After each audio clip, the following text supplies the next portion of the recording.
Hello everyone. तो आज हम स्टार्ट करने वाले हैं unit 1 the solid state class 12 NCERT chemistry. तो ये बहुत ही इंपॉर्टेंट चैप्टर है और जैसे कि हम जानते हैं सॉलिड एक one of the states of matter है जो कि बहुत हर जगह प्रेजेंट रहता है हमारे सराउंडिंग में, हमारे आसपास। तो चलिए इसके बारे में जानते हैं। We are mostly surrounded by solids and we use them more often than liquids and gases. For different application, we need solids with widely different properties. These properties depend upon the nature of constituent particles and the binding force between them. तो हम जानते हैं कि solids हम बहुत जगह use करते हैं, more often than liquids. Liquid और गैस से हम ज़्यादा यूज़ करते हैं और हमारी डिफरेंट एप्लीकेशन है सॉलिड की, जिसमें बहुत सारी डिफरेंट प्रॉपर्टीज़ है उनकी।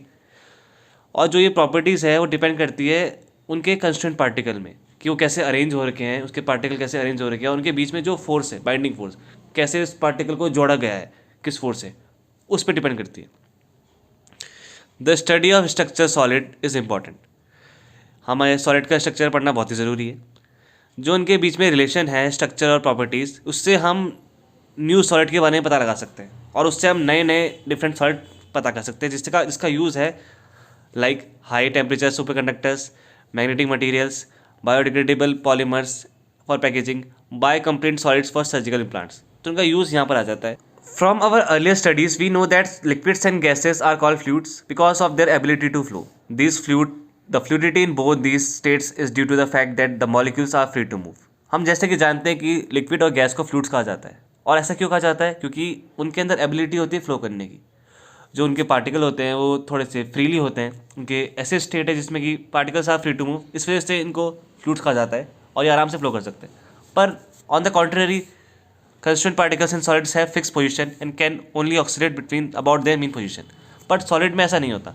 सॉलिड में जो पार्टिकल होते हैं उनकी पोजीशन फिक्स रहती है, तो वो मूव नहीं करते, सिर्फ वो ऑक्सीलेट करते हैं अपनी मीन पोजीशन पे, जिसकी वजह से उनका जो स्ट्रक्चर होता है वो ठोस होता है, रिजिड होता है और एक फिक्स्ड सॉलिड होता है। In crystalline solids, the constituent particles are arranged in regular patterns. Crystalline solids जो कि हम आगे चैप्टर में बात करेंगे, उसके जो पार्टिकल होते हैं वो एक रेगुलर पैटर्न, एक फिक्स पैटर्न, मतलब एक ज्योमेट्रिकली पैटर्न में रहते हैं।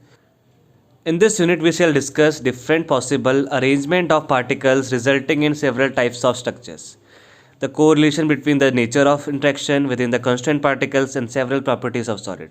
तो हम इस यूनिट में बात करेंगे कि कैसे डिफरेंट स्ट्रक्चर रहेंगे सॉलिड के पार्टिकल्स के और उनसे कैसे कैसे डिफरेंट स्ट्रक्चर बनने वाली है, और साथ ही बात करेंगे उनके नेचर ऑफ इंट्रैक्शन के, कि उनके बीच में जो फोर्सेस ऑफ अट्रैक्शन है वो कैसी है, जिससे कि पार्टिकल बंधे हुए हैं, उनके बीच इंट्रैक्शन है उनके बीच में। और हम डिफरेंट प्रॉपर्टीज़ ऑफ सॉलिड को भी एक्सप्लोर करने वाले हैं। How these properties get modified due to structural imperfection or by the presence of impurities in minute amounts would be discussed। और साथ में हम इससे बात करेंगे कैसे एक इम्प्योरिटी की वजह से, सिर्फ एक इम्प्योरिटीज की वजह से, छोटी सी इम्प्योरिटी की वजह से कैसे इनके स्ट्रक्चर में इम्परफेक्शन आ जाता है और कैसे उनकी फिर प्रॉपर्टीज़ मॉडिफाई हो जाती है।